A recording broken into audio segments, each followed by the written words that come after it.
ଷମକଟକ ସ୍ଥିତ ମା ମାର୍କମା +3 ମହାବିଦ୍ୟାଳୟରେ ଜାତୀୟ ସେବା ଦିବସ ପାଳିତ ହୋଇଯାଇଛି। ତାରିଖ 24/9/2022 ତାରିଖରେ ଜାତୀୟ ସେବା ଯୋଜନା ପାଳନ ଅବସରରେ ମା ମାର୍କମା +3 ମହାବିଦ୍ୟାଳୟର ଛାତ୍ରଛାତ୍ରୀମାନଙ୍କୁ ନେଇ ଏକ ସଭାର ଆୟୋଜନ କରାଯାଇଥିଲା। ଏହି କାର୍ଯ୍ୟକ୍ରମରେ ଏନସିସି ଅଫିସର ତଥା ଅଧ୍ୟକ୍ଷ କ୍ୟାପ୍ଟେନ୍ ବି ରବିଶଙ୍କର ସଭାପତିତ୍ୱ କରିଥିଲେ।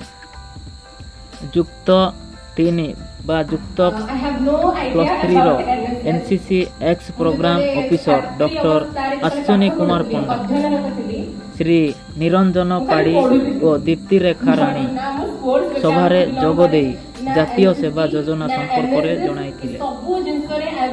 ନୂତନ ପ୍ରୋଗ୍ରାମ ଅଫିସର ଶ୍ରୀ ସୁଧୀ ସାଗର ପରିଡ଼ା ଓ ସୁଶ୍ରୀ ସସ୍ମିତା ମହାନ୍ତି ସଭା ପରିଚାଳନା କରିଥିଲେ।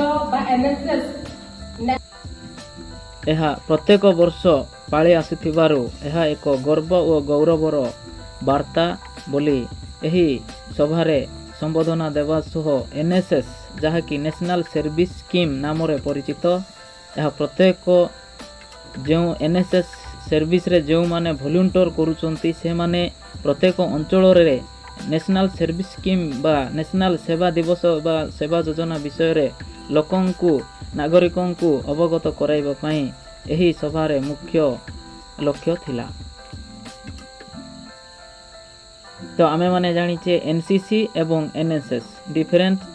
ଏନସିସି କହିଲେ ନ୍ୟାସନାଲ୍ କ୍ରେଡିଟ୍ କର୍ପସ୍ ଆଉ ଏନ୍ଏସ୍ଏସ୍ କହିଲେ ନ୍ୟାସନାଲ୍ ସର୍ଭିସ୍ ସ୍କିମ୍ ବା ରାଷ୍ଟ୍ରୀୟ ସେବା, ଯାହାକି ଷମକଟକ ସ୍ଥିତ ମା ମାର୍କମା +3 ମହାବିଦ୍ୟାଳୟରେ ଜାତୀୟ ସେବା ଦିବସ ବା ଜାତୀୟ ସେବା ଯୋଜନା ଦିବସ ଭାବରେ ପାଳିତ କରିଛନ୍ତି।